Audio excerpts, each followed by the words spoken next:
We want you to believe in angels and in miracles. So stay tuned.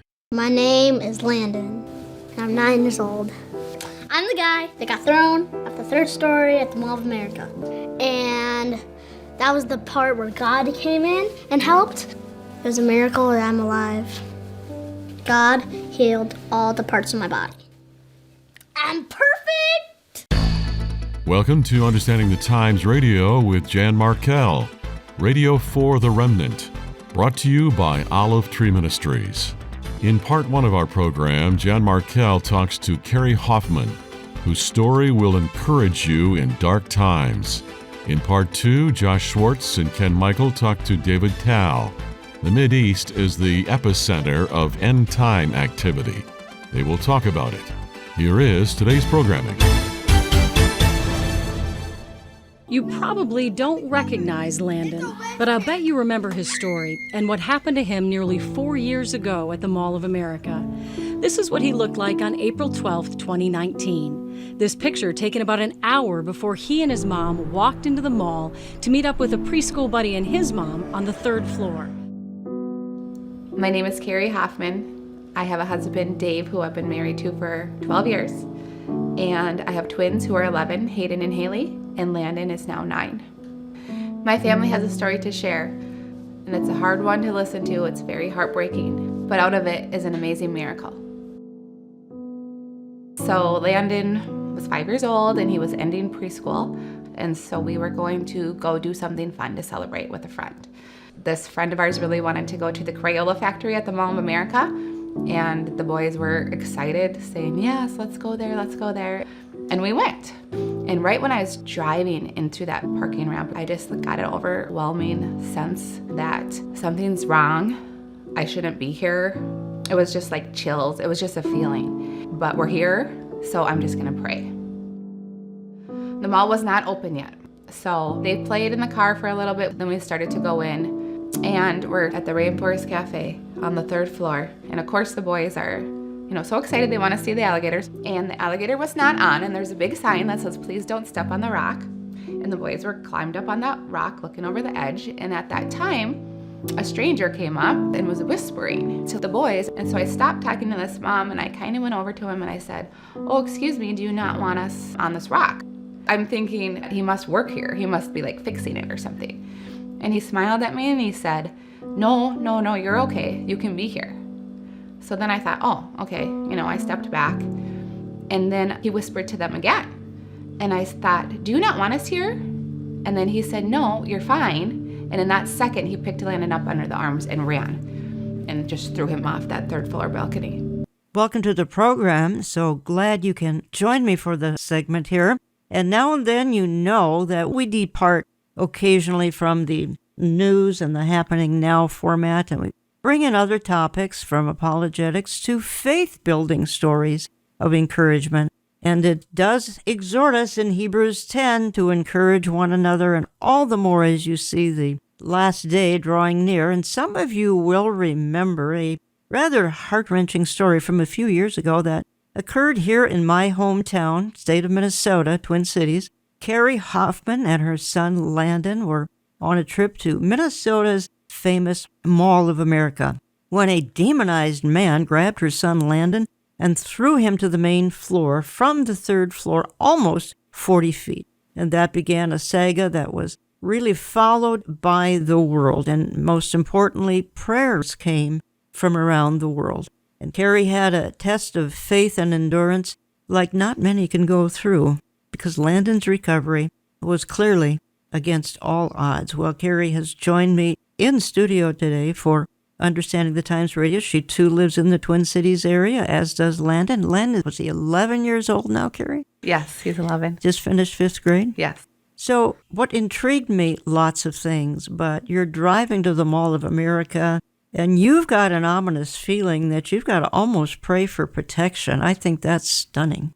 Talk to me a little bit about that. I did. When I pulled into that parking lot, I just got chills, and it felt like, I'm not sure what's going on here, but I should pray, which I often do when I have a feeling just that the Lord will command his angels concerning us to protect us in all of our ways. So I just prayed for angels to go with us, protect us, and then I pleaded the blood of Jesus over us. And I thought, we're here for a fun day. Now let's go have fun. And you were with another friend? I was with Landen's little friend and his mom. So describe what happened that morning, because it was right after the mall opened. This goes back to April 2019. 6 years have gone by now, and I have a hunch you remember it like it happened yesterday. But tell me what happened. I do. I remember it like it was yesterday. It wasn't open yet. It was like 9:45 and the mall opened at 10. And so they let you come in and walk around the halls and get a coffee if you want. So that's what we were doing. We were right on the third floor. So the boys were wanting to go to that Rainforest Cafe is right next to the Crayola factory where we were heading. So we were going to go just stand outside those doors and wait for it to open. And they were standing on those rocks there looking at that fake alligator that goes up and down and in and out. It wasn't on. And so they were just looking at it, like kind of waiting for it to turn on. And that's when a man came up and was leaning over the edge and whispering with them. You talk about angels stepping in. A 5-year-old boy is fighting for his life this morning after a stranger threw him from a balcony. When your friends ask you about what happened to you, what do you tell them? I tell them that it was me that got thrown, and they say, really? And then I show them everything on me, and then they believe it, and then sometimes, like, some people don't believe it, but I don't care if they do or not. I just care that lots of people do care about me, and I care about them too. A stranger came up and was whispering to these two little boys. It happened in a blink of an eye. He snatched them and ran. And I was just frozen. Like, what? You can't react. It happened so fast. And then I screamed no after he was already thrown. Kari says she immediately ran to then 5-year-old Landen. The stores in what is the largest mall in America weren't even open yet, but several nurses happened to be inside, rushing to her side to help. And then the nurses are working on him and they would say, I think we got a heartbeat. And I would say, you bet we got a heartbeat. And they're like, we think he took a breath. And I'm like, yes, he took a breath. Landen was rushed to the pediatric ICU, Kari staying every night by his side. In those early days, what were you asking God for? Complete healing and restoration. We're walking out here. We're not going to leave here in a wheelchair. He was thrown 3 stories. I mean, they're not like normal stories in a house. He caught himself. He landed. That's why his arms were broken and his nose was smushed. Then I believe that angels caught him because I prayed for angels coming in there. What did the doctors tell you? All of them. This is a miracle. He should not be here. So nurses conveniently were present. They were on the second floor. Yeah. And they witnessed what happened. Yeah. And they flew into action. Relive that for just a moment. Yeah, they saw what happened and they heard my screams and they saw me run down there. So they were also waiting for a store to open on the balcony on the second level. So they were there, watched the whole thing. Most people ran away because they're scared. They came too. So they were right behind me. I got down to the end of the escalator and I yelled, where is he? And there was one other woman down there who also was a nurse and she pointed to him. I ran to him, picked him up, and she said, no, put him down. And as soon as I put him down, then these 2 other nurses were there. And not only are they nurses, but they work at Children's Minnesota and they work in the cardiac unit. And so their job is to resuscitate people and save lives every day. They knew what they were doing. And so, yes, I believe God placed them there. Yeah, totally. So how many people have loved ones fall 40 feet, survive the fall? Obviously, huge damage. Yeah. So let's talk about that for a moment, because this is 6 years later, and most of this is healed, not 100%, but I think it's some vision problems are about all that's remaining. But still, you've fallen 40 feet. You're 5 years old, I believe he was. Yeah. Landen doesn't even remember this. No. Which is hard to imagine, but doesn't remember it. And maybe a lot of kids go through trauma, and God helps them to forget that's probably what happened. But 4 months of treatment. Yeah. The first day that we were there and we got out of the ambulance and into that life-saving room where they don't know what the extent of his injuries are, but they're saving his life. So they're setting his bones, they're checking his blood pressure, they're doing all those things just to get him stable enough to go get the MRI. When they were doing that, I was standing on a chair and praying for him. They let me do that. And they even said, if you don't need to be speaking, don't speak. Okay. And I spoke because they allowed me to. Just asking God to put him back together. I just really saw him whole and I claimed him perfect. They said, what is his blood pressure? And I yelled out, it's perfect. Then they took him across the hall to get the MRI. And there is where a couple hours later, I learned that he injured his frontal lobe and everything looks okay for right now. And that was the big extent of his injury, the frontal lobe. But we did know it looked okay. We had to wait 10 days for the inflammation to go down and the brain drain to come out and all of those things to check it again. And when they checked it again in 10 days, I'll never forget that day. We were downstairs and praying and waiting for those results. And the doctor came running down the hallway with a big smile on his face saying, it looks the same. He injured his frontal lobe. You're going to get him back. He's going to be Landen, walking and talking again, but he will be more impulsive as he grows up. We don't know what that exactly means, but he'll just not make as good decisions. Which proved to be true. It proved to be true. If you just joined me, you are listening to Understanding the Times Radio. Jan Markell. I have Kari Hoffmann in the studio because I came across her book. You can only find it on Amazon, Miracle at the Mall. The true story of Landen Hoffmann, who survived being thrown from a 39-foot-high balcony at the largest mall in America. And by the way, Kari, everybody in Minnesota either visits the mall or certainly drives by the mall. It's near the airport. And I think most of us, we just have a strange feeling. And that doesn't mean that we got merchants out there who are giving their life to their businesses and all, and we support them. But the point is, you had an uncomfortable feeling as you drove up to the mall. I don't think anybody imagines that there's just something going on out there and we can't fully explain it. But then you experienced the worst of the worst. I felt it was a demonic attack I think immediately. That's what it comes down to. There's something demonic going on. Yeah. I think so. I think what most people don't know, unless they have your book, they would know. But this is round 2 for these kinds of incidents. You had one in your childhood. And I think that's a significant story because an intruder came to your home and your parents went through a very similar scenario. Help us understand. We had left our garage door open this night, and it was in June, and this guy was riding around on a bicycle with a gun, and he was looking for a place to rob to get money. And our garage door was open, and he came in and took a tablecloth off of our dining room table and wrapped it around his face, and he came upstairs to wake all of us up one by one. And I have a brother and I have a sister, and then I was third. And then we woke up my parents and we all went and sat in the living room while he was trying to decide what to do with us. My dad was saying out loud, kids pray, everybody pray. And my dad was just praying out loud and asking God for the right time to take over this man. And he said he had given this story when it happened and talked about how God just kept telling him not yet. And my mom was trying to confuse him with, can I get my glasses? Can I go to the bathroom? And the kids pray. And so we were just all praying out loud. And the guy was confused. My mom said, well, what do you want us to do? And he said, go to the garage. So we went out to the garage and he wanted the keys to a certain car that he was going to tie us up and put us in this trunk. And then he wanted my mom to drive to cash machines. We didn't know where the keys were. We always had kept them in the car, but we said we didn't know where they were. I had told him they're in the car because that's where we kept them. So we go out there single file.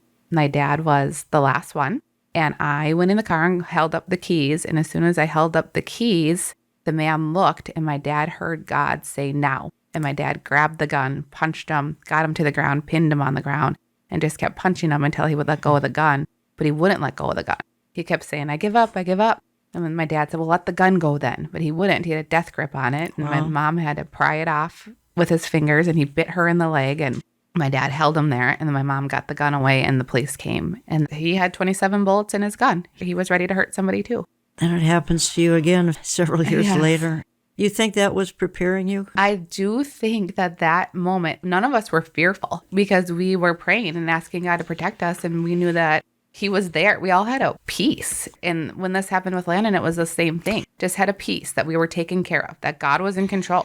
And I think what stood out to me is you kept your mind on God alone. That's during the Landen ordeal here. Kari's prayers continued all the way to Children's Hospital in Minneapolis, where a team of surgeons was standing by. The nearly 40-foot fall shattered his wrists, hands, and elbows, broke his femur, shattered the bones in his face, and injured his brain. They wheeled him in and they instantly just started working on him, every part of his body. And I stood on a chair and I prayed for the doctor's hands to be used by God to fix him, to heal him. Mommy loves you so much. We knew it was going to be a slow journey, but we were going to take this one day at a time until every bone in his body was healed and everything in his body was perfect. If you could give the camera a thumbs up, I'd be very happy because I could show Daddy. Thumbs up! I love you, Landen. When Landen was in the hospital, I tried to keep my mind on God and God alone. I had praise and worship music on. I never had the TV on. And, whatever I was fighting, I would look up scriptures, and I journaled every night. And whatever the nurses guided me on what he needed is what I would focus on and ask God to help me do. And God kept me in that sense of peace the entire time. Jesus. This I know. for For the Bible tells me so. so.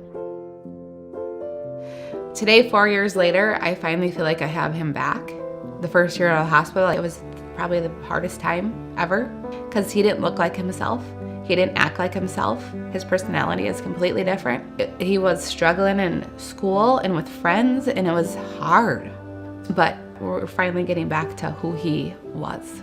Jan Markell, Understanding the Times, have in the studio. Kari Hoffmann came across her book. You can find it on Amazon, Miracle at the Mall. And it's a story of Landen and what happened spring of 2019 here in my hometown of Minneapolis, St. Paul, here in Minnesota.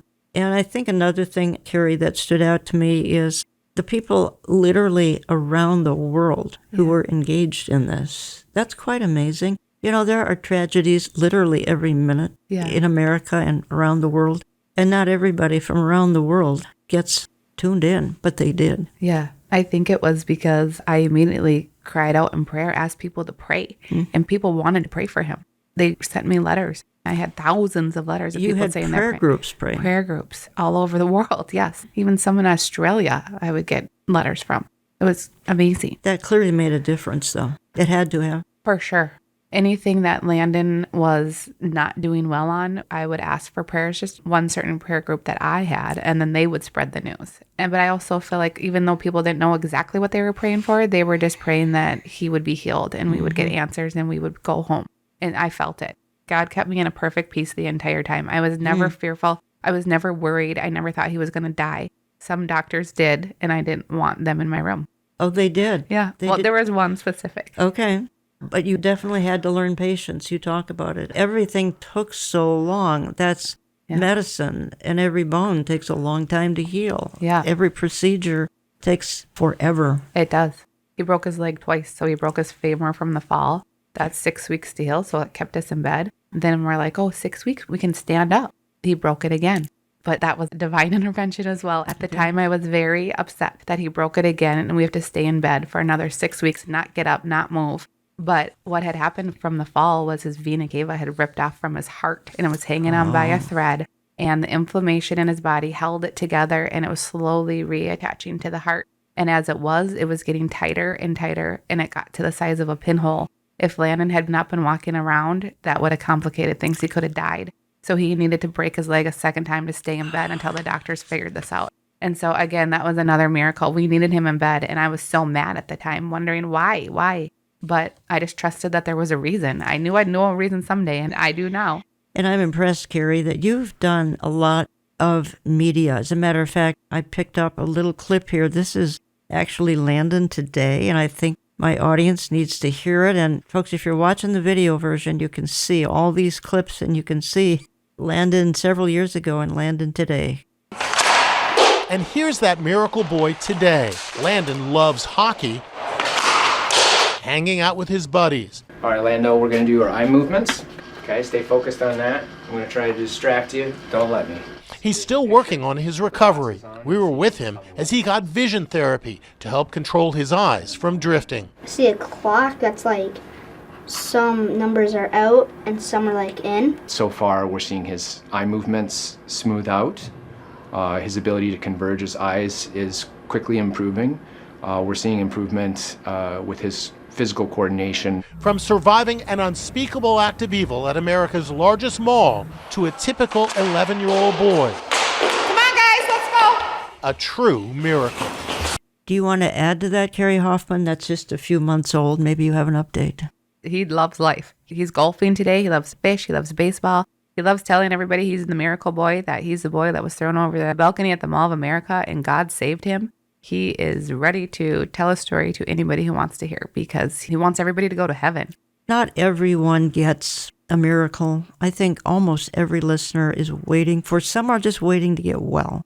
Others are waiting to get over grief. Others have lost person, pets, whatever. There's just a big loss in their life, and they're waiting for their heart to get healed. Yeah. What do you tell people like that? Because in some cases, those folks aren't going to get a miracle. No, but what I would say is our Heavenly Father loves us so much. There's nothing in this world that can fill that hole except for Him.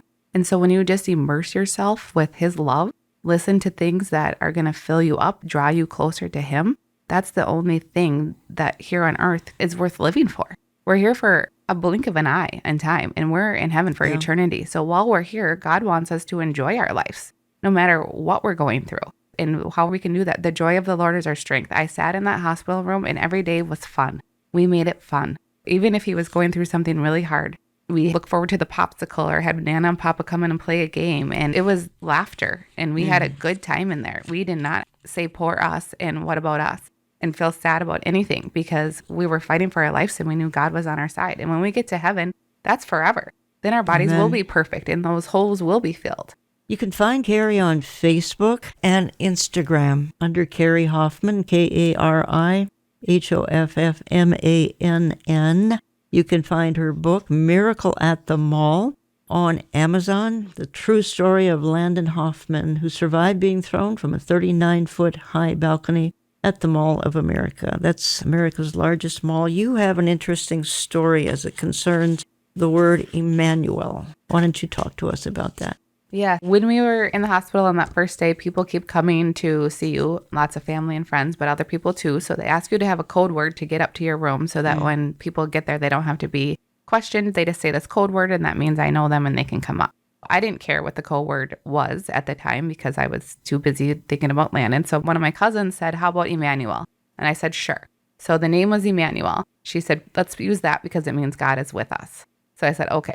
So everybody who came to the hospital said that name to get up to our room.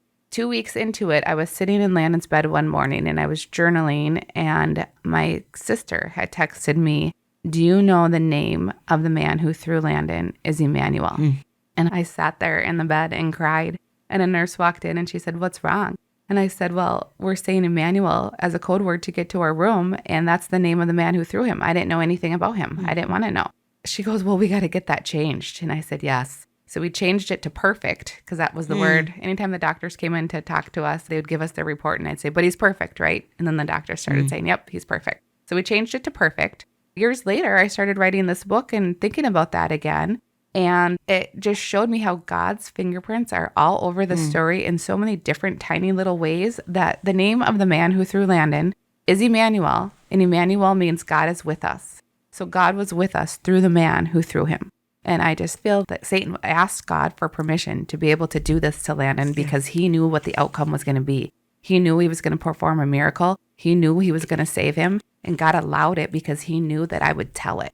And so that's why I'm out sharing this story because I got this perfect miracle. I got my baby back and not only without any injuries. Nobody would know who he is. I got him perfectly back just the way that I asked God to give him to me. And he allowed Satan to do it to show the world who he is, that this is a miracle that you cannot deny. And I think you've forgiven. And I think we need to talk about that for a moment or two. That's one of the most difficult assignments on earth, is to forgive those who do evil towards us, perpetrate it, think it, plan it, execute it. This gentleman actually, I think he turned up at the Mall of America the day before, am I right? Yeah. And he wasn't successful with his plan to kill somebody the day before. The day of, he spotted you and Landen and another mom and a little boy, picked Landen. That sort of makes you feel like you got a target on you. Yeah. But you did turn around and forgave this Emmanuel. I did. I forgave him because right away, that first day, I felt like this was the devil's attack. It had nothing to do with this man. He didn't know us. He doesn't know Landen. He didn't want to hurt him. Something must be completely wrong with him. So I fell to my knees right when he got out of that life-saving room and said, I forgive that man because I wanted God to be able to use me freely, to be able to pray for Landen, to intervene in our lives and not hold this hatred and inner bitterness inside my heart about this man who must be having a horrible life, lots of problems. Yeah. I don't know his life, but something is wrong for him to want to hurt us. And so I know that when he dies and goes to heaven, he'll have to answer to what he did. I just want to forgive him and I want God to take care of him. Well, you've described, again, you have it in the title of your book, Miracle. It's an incredible story. It's an incredible miracle. As a matter of fact, a lot of national media picked up on it. And I know they've cut things out of some of your interviews, which I understand they even took a cross out of your background. Is that right? Yeah. When I was on Inside Edition, I had a cross in the background, and they removed it. And did they kind of want you to not talk about some things? I talked about a lot of things that they cut it all out, but they did call him Miracle Boy. They did? Yeah. Were you able to give the Lord credit? Where I saw you, you did a very good job, but I don't know what they took out. Yeah. And I told a lot of things like I told in here, just how God was there the entire time and never left our side, kept me in that perfect peace. They were just interested in the drama part. I also think the world interested in the forgiveness part, because I think that is hard for a lot of people to do. But me understanding that the ultimate judgment is eternity. Like I said here, we're here for such a short time. Eternity is forever. Even being in jail is not suffering the way that you will if you go to hell. So I don't need to worry about that. I casted my cares on God a long time ago. I gave him to God, and I don't think about him anymore. It's not my business. You can see some of this story. There are clips all over YouTube. Again, you can find the book written by Kari Hoffmann, Miracle at the Mall, on Amazon. Kari, I'm down to about 30 seconds. You want to sum anything up? Just know that nobody can snatch you out of your Father's hand. He is the ultimate decider if you live or die. So just because this man came up and wanted to kill him, God is in the ultimate control. And he said no. Again, I thank you for coming in here. You live here in the Twin Cities where I do. And God's done amazing things through you. I just want to thank you. Thank you for having me. I really appreciate you having me on your program. Now, up next, part 2, Ken Mikle, Josh Schwartz are going to talk to one of my favorite Israelis, David Tal. He's got great insights on what's going on in the Middle East and more. Abraham Accords, don't go away. Back in just a minute or two. We are learning this morning Israeli Prime Minister Benjamin Netanyahu did arrive in the U.S. for another high-stakes meeting with President Donald Trump at the White House. The two are working toward a ceasefire deal in Gaza. But as Fox News correspondent Doug Luzada reports from Washington this morning, there are big hurdles ahead. The president has already realized great opportunities. He forged the Abraham Accords. He's forging peace as we speak in one country, in one region after the other. So I want to present to you, Mr. President, the letter I sent to the Nobel Prize Committee. It's nominating you for the Peace Prize, which is well deserved. And we've had great cooperation from surrounding Israel, surrounding countries, great cooperation from every single one of them. So something good will happen. We have scheduled Iran talks, and they want to talk. They took a big drubbing, I think, when we hit the 3 sites, really. I would say the 3 sites, not just the one. The one was a big one, and it was deep in granite, and it was obliterated. It turned out the Atomic Energy Commission said it is obliterated. Do you think that there can be a 2-state solution? I think Palestinians should have all the powers to govern themselves, but none of the powers to threaten us. And that means that certain powers, like overall security, will always remain in our hands. Now, that is a fact.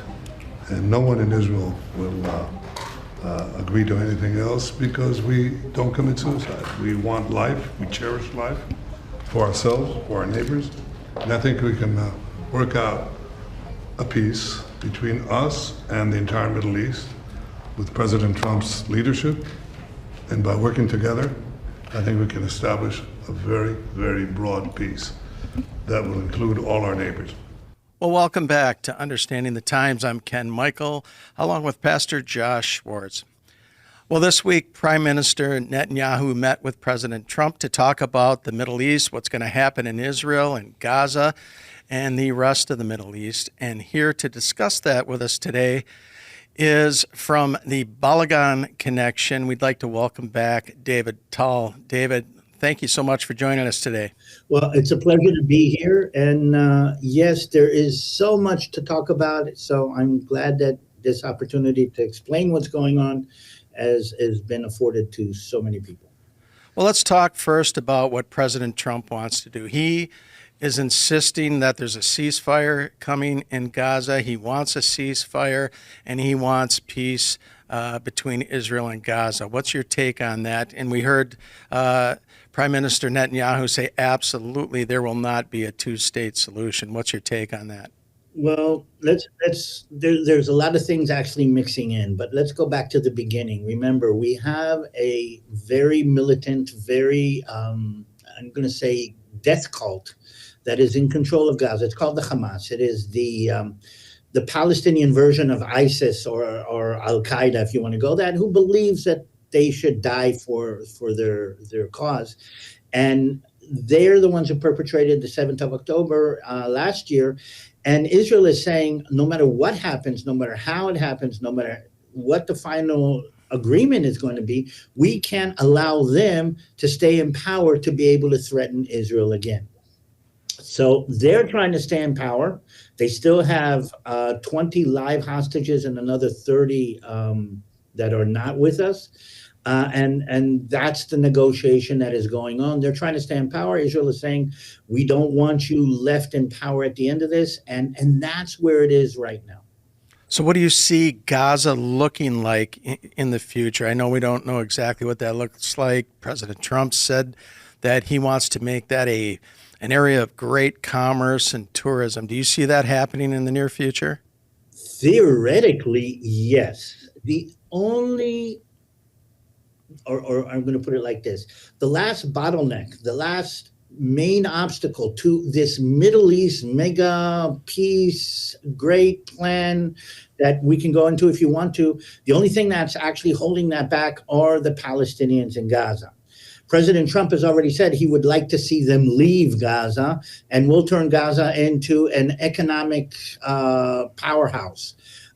Israel would like to see the Hamas leave Gaza and for it not to be a threat. So we're on this bottleneck that if this gets solved, I mean, the great deal maker that President Trump is, find a way to make Israel agree and make Hamas agree. If that happens, we're going to see this big peace going out, but Gaza has to quit being a threat, either through an agreement or through military occupation. There is talk in Israel today that if Gaza doesn't, or if the Hamas doesn't reach an agreement, Israel will completely occupy the Gaza Strip, and it will be under military occupation until something changes or until something happens. That's one option. The other option is that President Trump, together with the Qataris, together with money, manages to convince the Gazans that they can live in peace and relative safety, and then the rebuilding of Gaza actually takes place.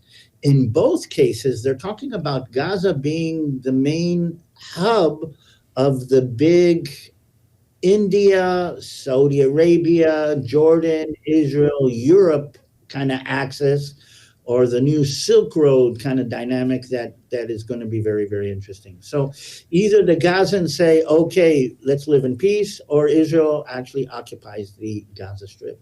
So, David, let's work through that for those who might not understand the immediate importance of the placement of Israel in the land where they are and how that plays a role with this new Silk Road trade organization, this corridor. Can you give us some insight into that, the strategic placement of Israel and what that potential Middle East trade corridor could look like? The tour guide kind of euphemism is that God put us in one of the most strategic places in the world, but it's a really, really bad neighborhood. But the idea is that Israel sits on the eastern side of the Mediterranean on one side, which connects to all of Europe, meaning Turkey, Italy, and all the rest of Europe, and borders with the Red Sea on the other side and the rest of Asia. So if India wants to export something from India to Europe, it's got to go either around Israel or by Israel. And the idea is to create a combination of ports and shipping routes that go from the east, meaning basically India and maybe even the South China Sea, that go through the Gulf states, Saudi Arabia, Jordan, and then somewhere this has to connect to a port on the shores of the Mediterranean. The only port that actually is possible in this is Gaza. And they're talking about turning Gaza into the main hub or the main port where this corridor from India through Saudi Arabia, both for energy and for goods, connects to the Mediterranean Sea. That's the big plan, actually, that President Trump is holding for Gaza. And that was a plan that was in place because Saudi Arabia is trying to step off the energy dependency or the oil dependency or the oil economy dependency that they have. And this is going to be the big mega deal that President Trump is trying to sign. I believe that Prime Minister Benjamin Netanyahu is in Washington right now, because if somebody flips the switch on the Gaza issue, I think him and President Trump have already put out the framework for this whole east-west corridor that they would like to actually pronounce it publicly the minute this happens. Wow. Yeah, Josh and I were talking about that earlier, that perfect place to put a port where all the goods and services could come in.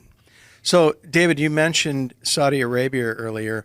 How do they fit in and all the other countries that are signing on to the Abraham Accords? How do they fit into this whole scenario? Are they going to be involved in physically being there? I'm sure financial contributions are going to be made, but how do they fit into all this? Well, let's start off at the beginning. Saudi Arabia is the main hub or the main power in the Sunni Muslim world, or many would say the Muslim world. I mean, Muhammad came from Mecca, and if Islam is a major factor in the politics of the Middle East, Saudi Arabia is like the main clubhouse of Islamic theology. As such, they have power and they have opportunity. Add on their oil wealth, and they're a major player. But they've always had a problem with the other version of Islam, what we call the Shia Islam, that is represented by Iran. So with the fall of Iran and what happened in the last month, well, what happened in the last 2 years, but specifically in the last month, is Iran has fallen from grace. It's fallen from power. It's falling from relevance. It's falling from the ability to project its power. Saudi Arabia becomes the main power broker or the main authority broker in the Middle East. So President Trump has seen that, spent major amounts of time in Saudi Arabia, and together with Israel and the other moderate Muslim nations, will create the power bloc or the union or the federation or whatever you want to call it of moderate Islam together with Israel in the Middle East. And that is, the dream of end times coming true. So, in essence, Saudi Arabia and moderate Islam coming to peace with Israel moves us in a very, very positive direction, especially speaking of Ezekiel 38 and the supposed peace that's going to be there before those from the north come in. Now, before we dive into that, because I think that's important to dive into, David, what are your thoughts on everything that happened with Iran? You did mention that they have fallen. Is this a complete fall in Iran? You know, the classic Jewish answer to any question is yes and no. I mean, we've done that before. But I will say this. It is probably not a complete fall, meaning Iran is still a power to be dealt with. It is still a very strong economy. They have the 10th largest reserves of natural gas, if I remember correctly, and huge amounts of oil. They are very resilient, very proud people with a diverse history. I mean, they are still a power to be dealt with, but they've been smacked. And in a neighborhood that we live in where power and strength are directly translated into political weight, Iran has lost a lot of its political weight. For instance,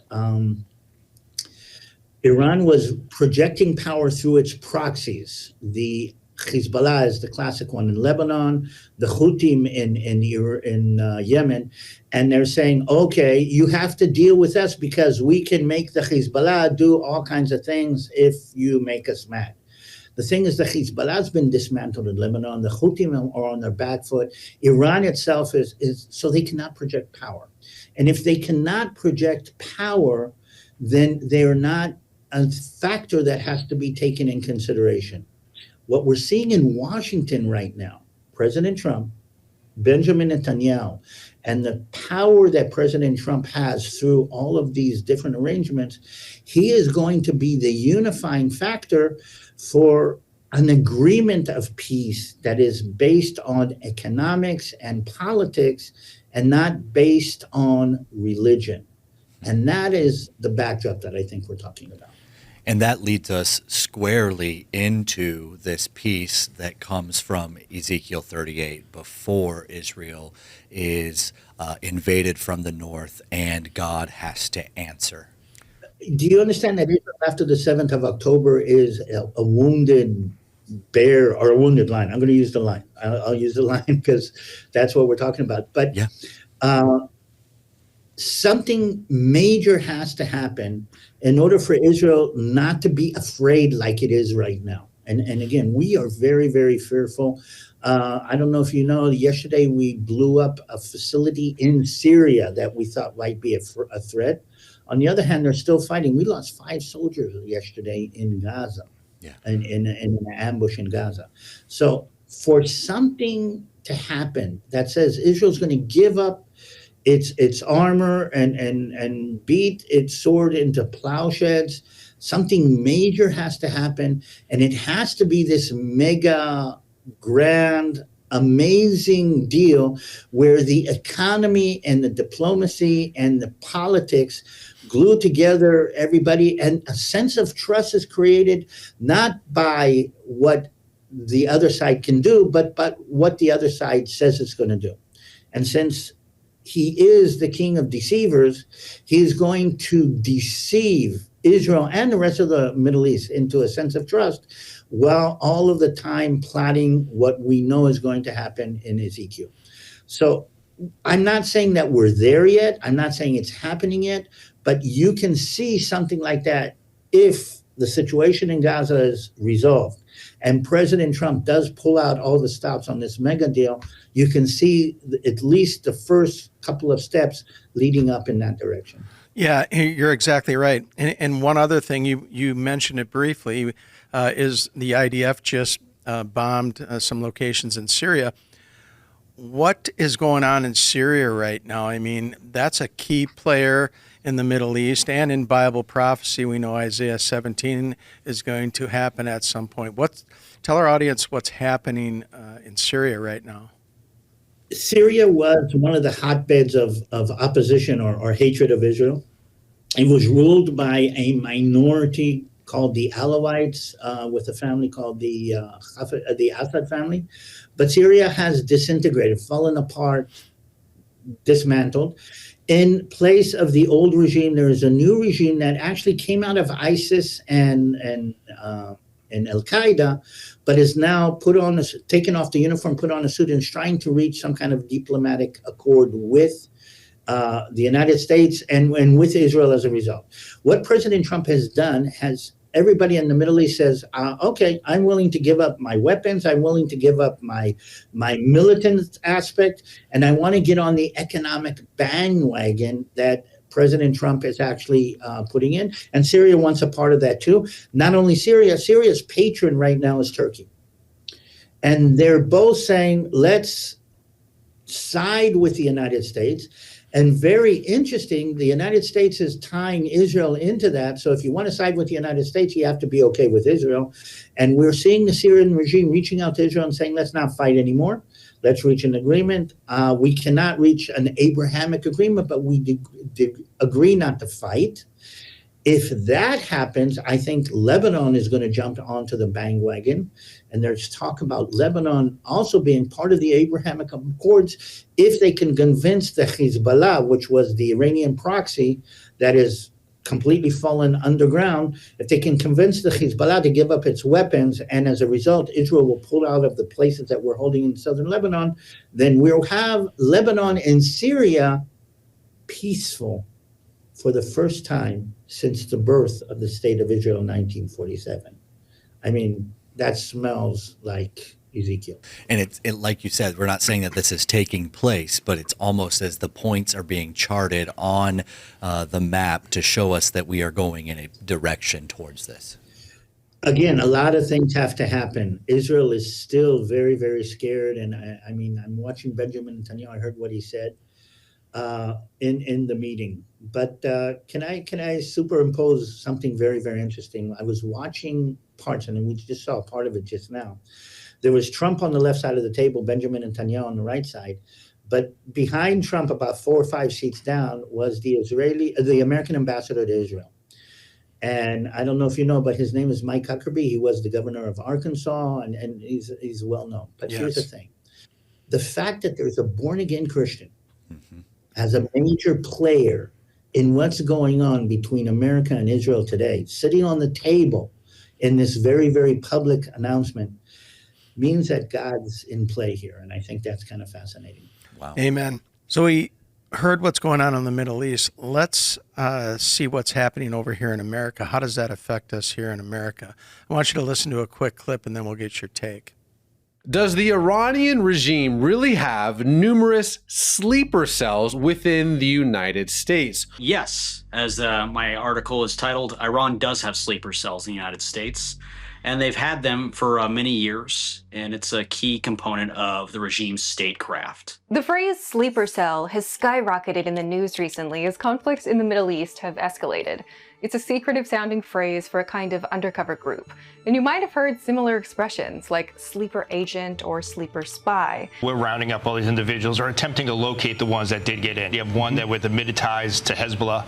We also arrested a former sniper from a hostile country who snuck into the United States. So those are the type of individuals we want to locate. ICE has been busy. ICE has arrested 130 Iranian nationals all across the United States, and ICE currently has 670 Iranian nationals in ICE detention. Now, we talk about some of those people who are detained right now. You just heard Todd Lyons explain some of it. This guy, a former Iranian army sniper who had his military ID card on him at the time of his arrest.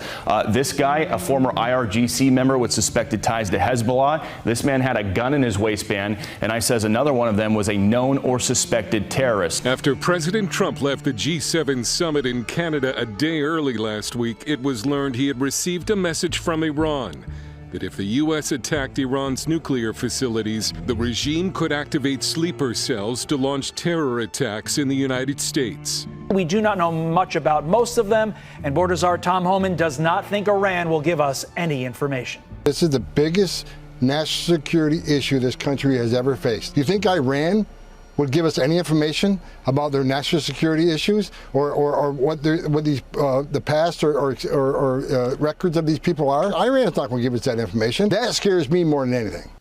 Welcome back to Understanding the Times. Today we've got David Tal with the Balagan Connection with us, and we are dissecting what's happening in the Middle East and what's happening here in our neck of the woods.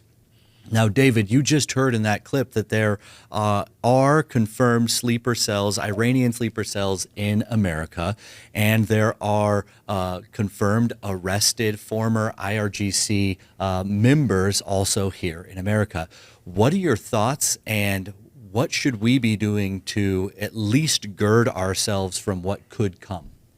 Well, like everything else, first thing first is to be aware of what's happening. And let's make this clear. Iran doesn't like America. Iran doesn't agree with America. And Iran's relationship with the United States of America is based on Iranian interest. And one of them is hatred of everything that America represents, everything that the West represents. So let's start off with this. We have to understand that by definition, Iran is evil. The thing is this. We see more and more in our society here in the United States that decide not to deal with evil, decide not to deal with the downright ungodliness of regimes like Iran.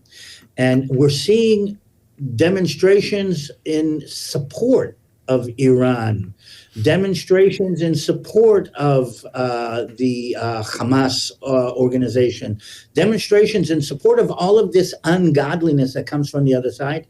And I'm going to say it like this, that is as much a weapon against the United States and against Israel as sleeper cells will be.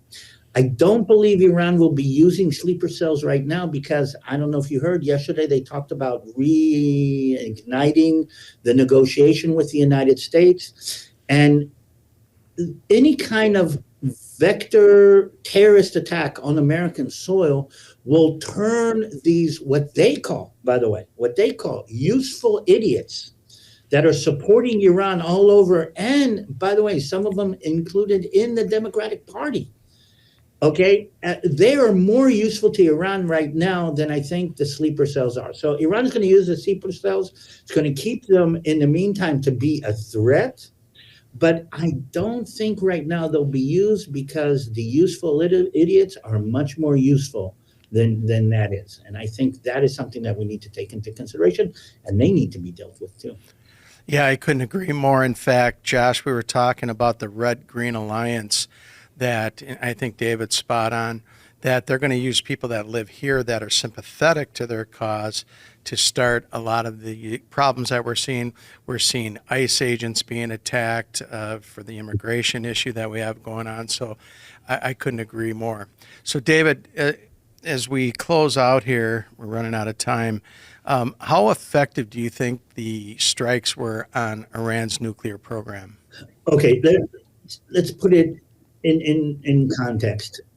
It probably set Iran back, I'm not going to say indefinitely, but at least back for years. The Fordo facility is gone. The Natanz facility is gone. And their ability to turn the 408 kilo of enriched uranium that they had enriched to 60% into a 90% bomb, and then put that material into metal and put that metal into a bomb and put that bomb on a rocket. I think that is very, very inconceivable right now. We're not sure where the 408 kilo are right now. We know that they still want to do it. So what I'm trying to say is this: we've put them back probably a couple of years, but we haven't completely changed their want or their striving to reach a nuclear weapon, because the only thing that'll put them back on the map right now is a nuclear weapon. So it's gone, but not completely. So David, if Iran's nuclear program has been decimated, do you see a regime change in the future, or how is that going to play out? Well, the regime change is the million-dollar question that everybody's asking about Iran right now. And I'm going to tie it into two things. First of all, the fact that they got smacked so definitely by Israel, militarily and intelligence-wise, has put them in a weak position. And again, in a society and a culture of power and strength, the government is in a very, very dire straits right now, the regime in Iran. The thing is that we cannot press the button for a regime change. The Iranians will not allow us, either Israel or the United States, to be the reason for the regime change. They have to do it themselves. But I think something else is fascinating on that connection. Because if we talked about peace in the Middle East, that'll be the precursor of end times, then that cannot happen while the Ayatollah, the fundamental death to America and death to Israel, is still in power in Iran. So another step in the direction of this Middle East peace that would actually facilitate what we're talking about would be a regime change in Iran, where the Iranian Ayatollah, fundamentalist, Shiite, 12th Imam idea gets put down and a pro-West regime takes in place. But there are enough people in Iran that are never going to forget that, meaning that's going to be a peace on the outside, but there are going to be elements in Iran that will always be on the side of the destruction of the state of Israel. Well, that still puts the ball in their court, because we do know that eventually they will continue with an alliance with Turkey and Russia and come against Israel in the Ezekiel 38 scenario. Now, David, as we are concluding here, we're so thankful for you and your ministry. Can you help our listeners understand how they can get in contact with you and the things that your ministry is doing? The ministry is called Gihon Springs, which is a spring of water that bubbles out from Mount Moriah in Jerusalem and fills up the pool of Siloam. We are actually supporting military units, people that were impacted by the war, meaning mostly widows and some military units directly, a printing press that puts out material in Hebrew and Arabic about Jesus, and a couple of other ministries in Israel. So if you want to support that, Gihon Springs, Gihon Springs.com. Just check the link. And if you want to check the Balagan Connection, I've been putting up information about what's going on. Join me there whenever you can. Well, thank you, David. God bless you and your ministry. Well, Josh, we have another pastor huddle coming up. We're excited. Yeah, we do. This time, October 7, 8, 9, 2025, Lee Brainer is going to be joining us, and he is going to do a deep dive of a biblical and theological study on the coming eschatological kingdom from Revelation chapters 19 through 22. It's going to be a fantastic time together. You can go ahead and register on our website, olivetreeviews.org, under the events tab on the Pastor's Huddle. Remember, this is for pastors. If you do have any questions about that, please feel free to email me, josh@olivetreeviews.org. Now, in all of this, Ken, I think we have to keep in perspective the big picture. If we are seeing all these marks on the chart lining up for potential peace in the Middle East and this coming Ezekiel 38 war, we know that Jesus also is getting closer and closer. So, friends, we must stand firm on the truth of the gospel and be proclaiming Jesus as the way, the truth, and the life to all of our friends, those especially that do not believe, because Jesus is coming soon. Amen. Well, we look forward to joining you next week on Understanding the Times. Until then, God bless you all.